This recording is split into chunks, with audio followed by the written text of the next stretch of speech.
Merci.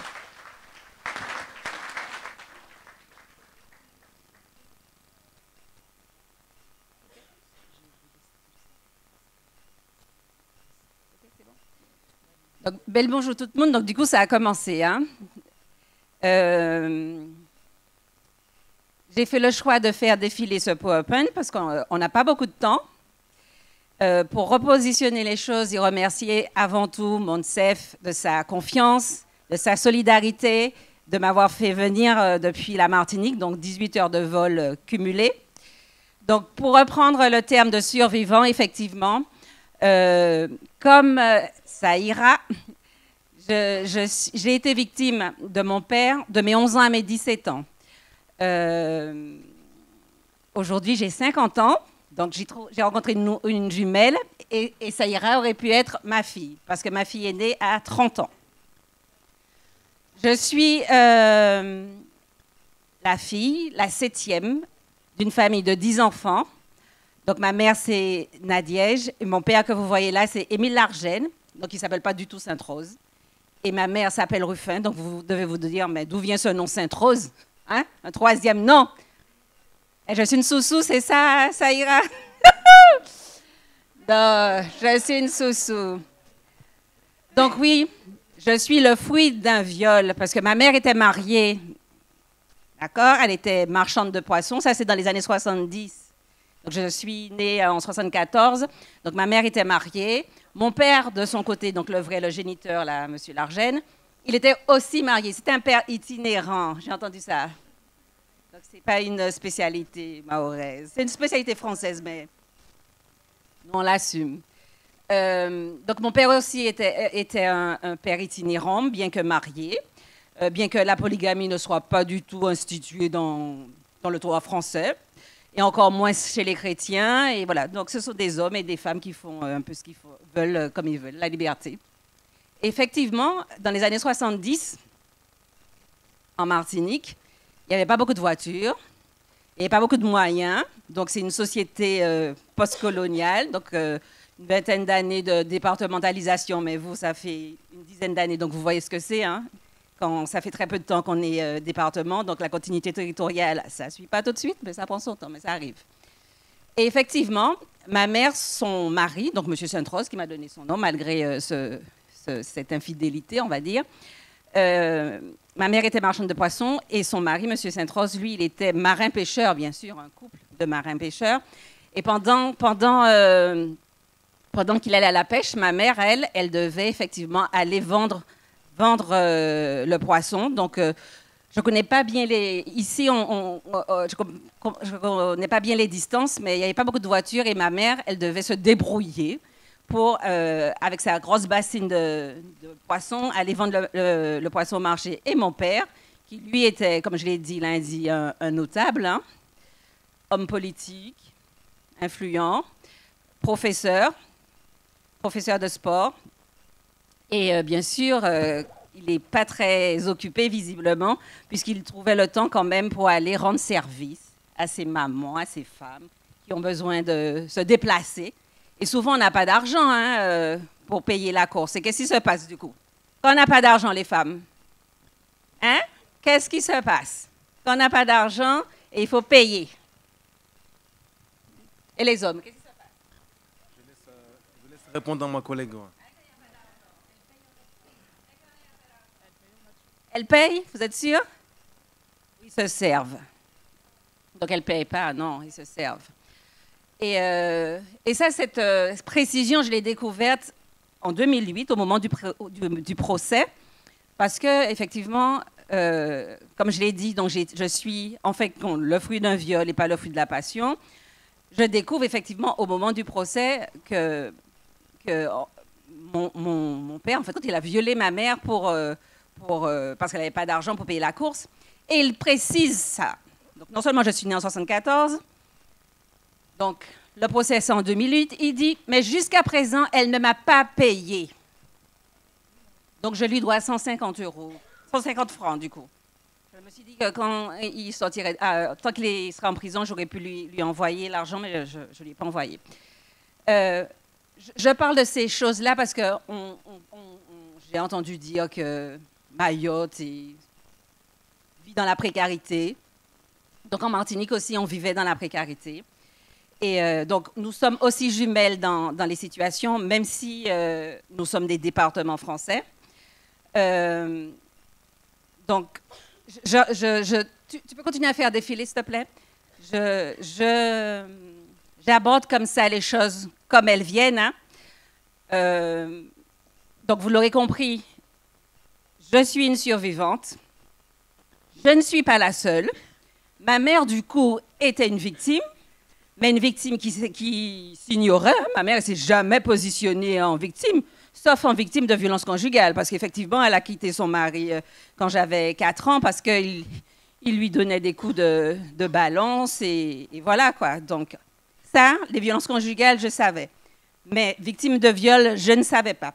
Pire encore, j'ai découvert, après avoir créé l'association La Meuvie en 2014, parce que du coup, quand nous, les enfants, nous parlons, ça permet à nos mamans aussi de s'identifier et de se remémorer ce qu'elles ont tué, ce qu'elles ont gardé en silence aussi pour maintenir la cohésion. Et donc ma mère, en 2014, elle me confie que effectivement elle se souvient, parce que du coup, quand ma grand-mère avant de mourir, elle m'avait dit, hein, tu sais, ta mère, elle est comme elle est, obèse. Elle a eu 10 enfants de 7 papas différents parce qu'effectivement, elle a pas eu une vie facile. Elle a été enlevée quand elle avait 9 ans par des vagabonds, puisque je vois des enfants se promener sur la route. Donc, ce sont des enfants qui sont en danger. Donc, ma mère, du haut de ses 9 ans, elle avait été enlevée pendant une semaine et violée pendant une semaine. Sauf qu'en ce temps-là, dans les années 60-70, quand ça arrivait, on faisait quoi, du coup?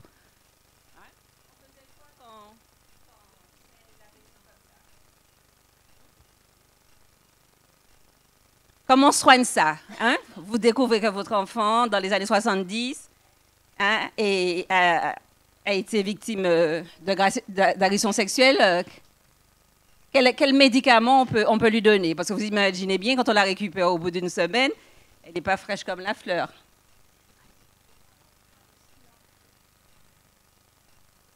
J'ai pas entendu. Le parent tape l'enfant, mais du coup, ça ira.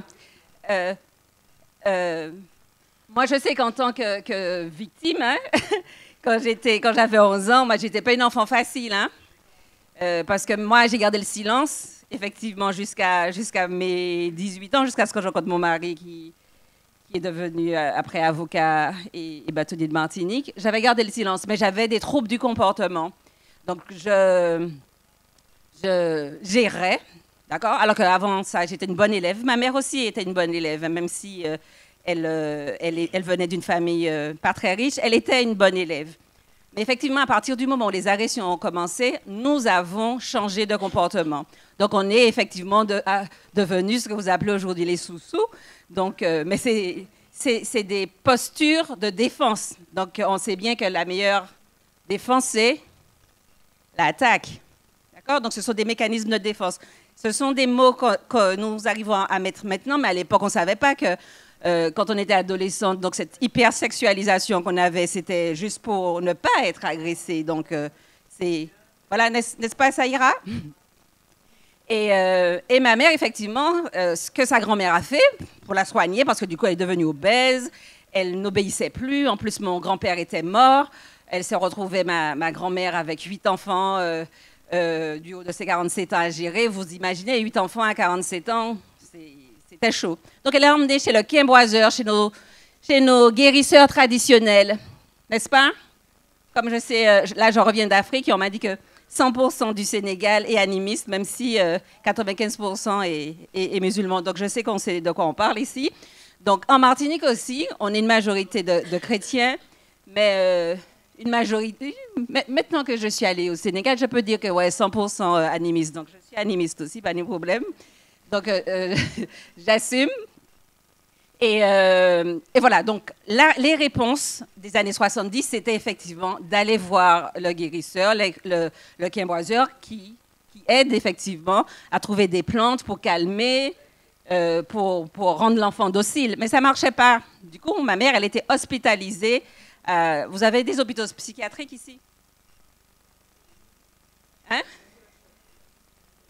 Mais du coup, les personnes turbulentes ou un petit peu, on les mettait où? Dans la rue? Même les jeunes filles, les jeunes garçons dans la rue? Ok.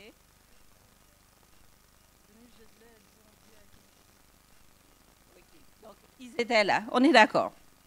Ben, comme on était département depuis 47, donc dans les années 70, donc la France nous a offert l'hôpital psychiatrique. Donc, on a emmené ma maman, du haut de ses 10 ans, en hôpital psychiatrique.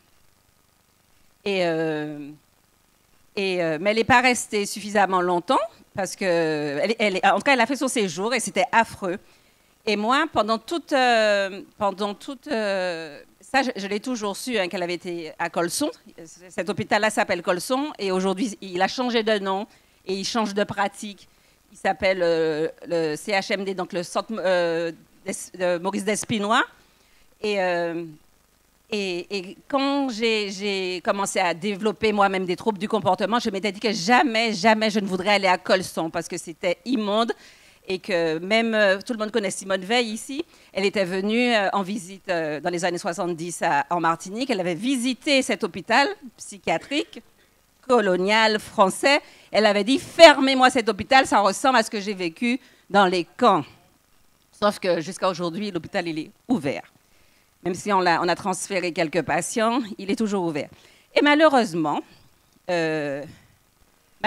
moi qui avais dit que je ne voulais pas aller là, mais j'y suis allée. J'y suis allée bien que quand moi j'ai, comme ça ira, libéré la parole au creux de l'oreille de mon premier, on va dire, fiancé consentant et consenti, puisque du coup... moi, mon père, quand il m'a vu à 11 ans, hein, effectivement, je vous ai dit lundi, il m'a dit simplement « Tu as déjà vu un père amoureux de sa fille ?» et il a dit à ma mère de l'attendre là, parce que du coup, je dis un peu les choses de façon décousue, ne soyez pas perdus, le fil est là. Donc, effectivement, comme ma mère, elle avait des difficultés à nourrir ses 10 enfants, donc père itinérant, ouais, mais il faut que tu assumes quand même, non? Donc, elle allait le voir pour lui dire... voilà, Fabienne, elle travaille bien à l'école. Je ne pourrais pas continuer à la soutenir. Elle risque d'aller travailler comme ses sœurs et j'aimerais pas. Donc, est-ce que tu peux nous aider? Ce qui est un peu normal, non? Même si je suis le fruit d'un viol, c'est normal qu'on aille demander de l'aide aux géniteurs. Non, vous n'êtes pas d'accord? Voilà. Ah ben, lui, il était super content parce que du coup, ma mère, c'était un cadeau que ma maman lui a fait. Alors que moi, j'attendais ce jour-là avec impatience. J'étais tellement contente, je me suis dit, voir enfin, parce que toutes mes copines de quatrième, elles avaient un papa, quoi. Et moi, j'étais quasiment la seule dans la classe à ne pas avoir de père, donc j'étais super contente, j'allais enfin avoir un père. Et puis le sale cochon, tout ce qu'il a trouvé à faire, il dit à ma mère, oui, je vais emmener Fabienne au sous-sol, j'ai des choses à lui montrer. Effectivement, il m'emmène au sous-sol et il me plaque contre un mur. Et puis il me dit, là, tu as déjà vu un père amoureux de sa fille.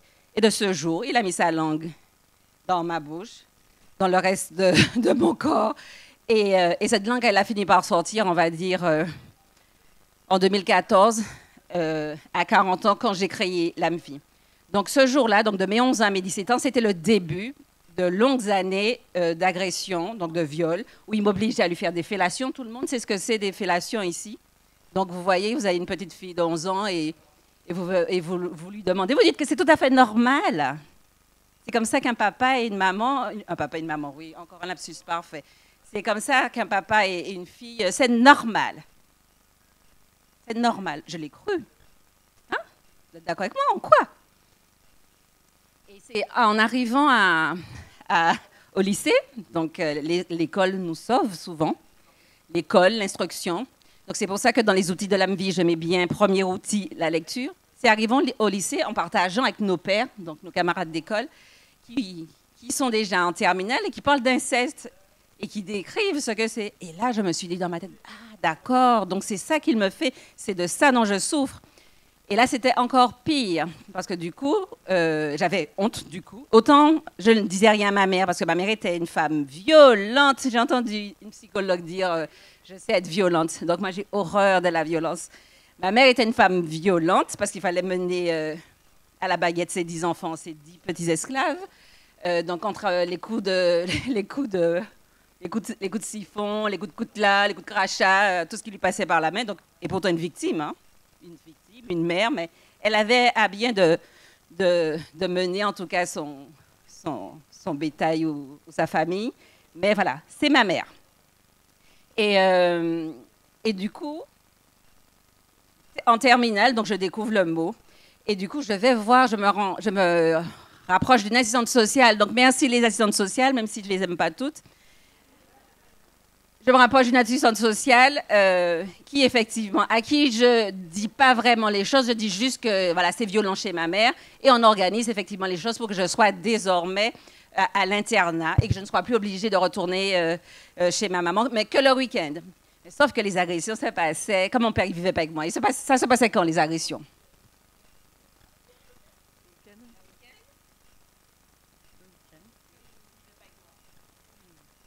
Donc, les agressions se passaient le week-end, bien sûr, les vacances aussi, puisque comme c'était un prof, donc il prenait la petite pendant les vacances scolaires, le mercredi après-midi aussi, pour faire de la voile, pour faire aussi, parce qu'il avait ce cher monsieur, ce cher papa, super papa, un club nautique où il organisait effectivement des activités, un vrai prédateur. Il avait tout ce qu'il fallait à sa disposition. Il est génial, ce gars. Et puis aussi, comme il était un homme aussi anticolonialiste, donc il se battait pour que les terres martiniquaises reviennent aux Martiniquais. Il faisait de l'occupation des sols. Donc aussi, du coup, il organisait des activités pour que les jeunes, donc moi compris, travaillent la terre. Donc il a vraiment construit ce paradoxe, cette ambivalence de père super génial. Et en même temps, dans l'intime, il me faisait ces jolies choses qui lui faisaient du bien à lui. Mais les psychologues, quand on leur parle de ça, ils nous disent, mais ça vous fait du bien à vous aussi, hein, n'est-ce pas que vous aviez du plaisir? Ah, ah, ah, ah. Et puisqu'on sait bien, hein, et je n'ai pas dit qu'elle fait ça, elle dit ça. Hein. Elle n'est pas la psychologue. Hein.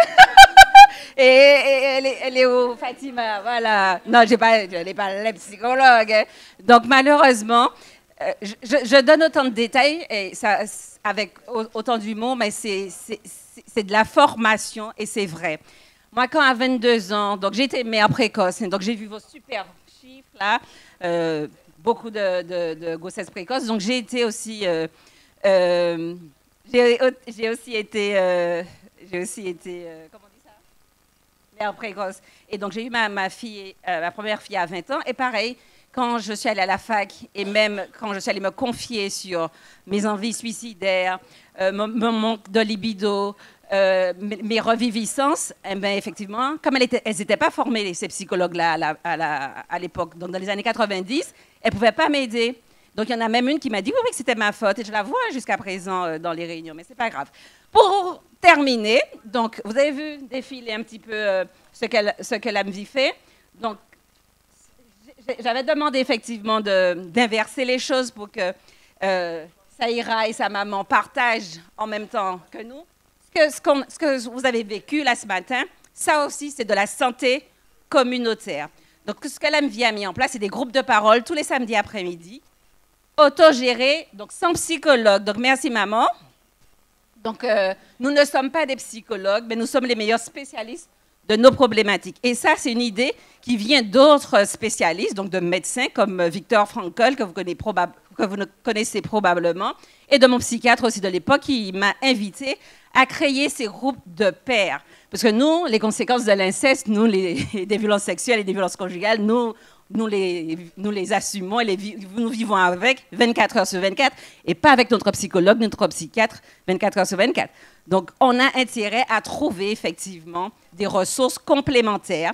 Et effectivement, pour les soins, pourquoi il a fallu développer, mettre en place en Martinique cette structure qui n'existait pas? Alors, on est très riche d'associations, on est très riche d'institutions, de CDAD. On est riche, on est riche, on est riche. Mais quand ça concerne les psychotraumas, qui sont effectivement une nouvelle branche de la médecine qui est en train de se développer, avec Boris Cyrulnik notamment, mais c'est important d'informer la population. Et je suis sûre que dans cette salle, Saïra et moi, nous, on l'a déjà vu, il y a d'autres personnes qui ont témoigné, nous ne sommes pas les seules survivantes. et qui sont tant chez les professionnels, donc avec des professionnels au féminin et des professionnels au masculin, que voilà, donc les survivants, ils sont là. Donc le début de mon titre, là, donc la MVIC, ça veut dire l'Association des 1001 victimes d'inceste et de traumatisme. Et j'avais effectivement sous-titré Testament d'un terroriste, et, parce que moi, je me vivais comme une terroriste. Parce qu'à chaque fois, effectivement, que je faisais une tentative de suicide, mère de 4 enfants, ces quatre orphelins en 1000 morceaux que j'avais laissés derrière moi. Donc, c'est en ça que je me vivais comme une terroriste. Non pas parce que j'avais le désir et l'envie d'aller trucider les 39 000 prédateurs sexuels qui sont en Martinique. Non, loin de là. J'avais juste envie, avant 2014, de mourir parce que c'était ça la seule solution quand vous n'arrivez pas à dormir, quand vous n'arrivez pas à trouver les ressources suffisantes pour nourrir vos enfants, quand... il a dit ça hier, la prostitution de substitution, un truc comme ça. Quand la prostitution n'était pas en tout cas une option pour moi, c'est la seule solution que je voyais, c'était mourir. Et j'ai fait de mes 22 ans donc à mes 38 ans, bien une vingtaine de tentatives de suicide. Et pour terminer, et pour comprendre ce qu'est l'AMVI aussi. Donc, ce sont des groupes de parole avec des personnes concernées. Donc, pas de professionnels du soin ni de quoi que ce soit. Quand ils viennent, c'est qu'eux-mêmes, ils sont victimes. Donc, ils partagent en tant que victimes. Donc, chaque personne a un temps de parole de 5 minutes. On a un guide de modération. Ce qui est dit dans le groupe reste dans le groupe. Donc, on ne va pas sur Facebook, on ne va pas sur Insta, ni sur TikTok raconter ce qui s'est dit. Et la confiance règne, parce que du coup, toutes les femmes qui étaient là, et tous les hommes, parce que Mayotte et Martinique sont pareils, il y a cette interconnaissance et cette peur du jugement. On sait bien que si on dit quelque chose, si c'est répété, on saura. Et donc, on a garanti en tout cas cette sécurité en nous réunissant tout d'abord au CHU, donc dans une salle qui nous avait été prêtée. Et avec la crise Covid, on a délocalisé les choses, en digitalisant les choses, effectivement, en faisant des groupes de pairs par WhatsApp ou via Zoom. Voilà. Et puis, je vais m'arrêter là, puisque je crois que je vous casse un peu les oreilles. Mais juste pour terminer, je vais prendre mes loupes. Voilà, une petite phrase de France Fanon. Je ne veux pas chanter le passé aux dépens de mon présent et de mon avenir. Je ne veux qu'une chose, que cesse à jamais l'asservissement de l'homme par l'homme, c'est-à-dire de moi par un autre. Qu'il me soit permis, comme à Saïra, comme à sa maman et comme à vous tous qui êtes là, de découvrir l'homme avec un grand H, pas le mal, hein, l'homme, où qu'il se trouve. Une superbe citation de François Fanon, que vous connaissez aussi, qui est un grand psychiatre martiniquais. Et aussi, il dit « Ô mon corps, fais de moi toujours un homme qui interroge ». Donc, ne jamais se contenter de ce qu'on dit, se poser des questions et comment, effectivement, se reconstruire. Voilà ce que je voulais dire. J'ai un peu mélangé tout, mais voilà.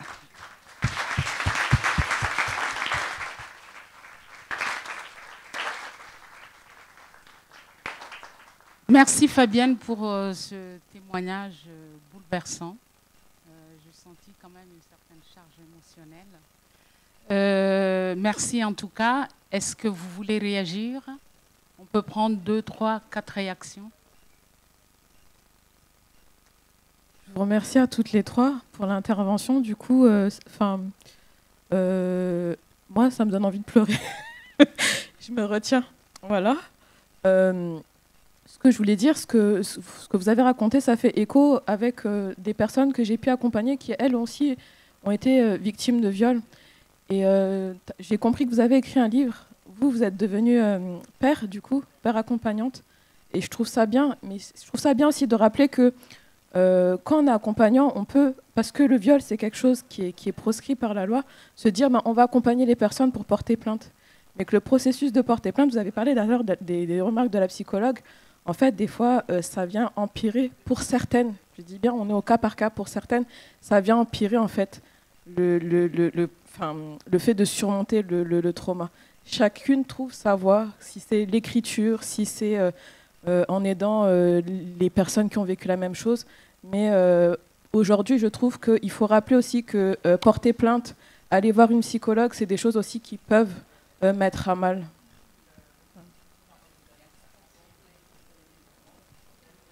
Merci pour cette remarque. On en discutait hier dans la voiture. Ce que les articles scientifiques disent aussi, c'est que les personnes qui ont porté plainte, donc la petite quantité, parce que c'est à peine 10% de victimes qui portent plainte, présentent des troubles plus graves que celles qui n'ont jamais porté plainte. D'accord ? Et ça, on ne le dit pas aux gens. Donc, on leur dit, allez, portez plainte, et ça ira. Parce que moi, c'est ce qu'on m'avait dit. Hein. Mais oui, tu verras, ta vie va changer, tu parles. J'ai fait 2 fois plus de tentatives de suicide. Et donc, du coup, aujourd'hui, nos actions, c'est de dire, la priorité, c'est pas d'aller voir. Donc, c'est bien que la justice ne soit pas là, parce que du coup, on fait une espèce de... ça s'appelle la justice restaurative. Donc, en créole, on dit allez, Dio. Donc, vous pourrez leur dire... c'est pas la priorité. La priorité, c'est effectivement de mettre en sécurité. Quand vous avez un accident de la route, est-ce que c'est le juge que vous appelez en premier quand votre enfant est en 1000 morceaux sur la route? Non, c'est les soins.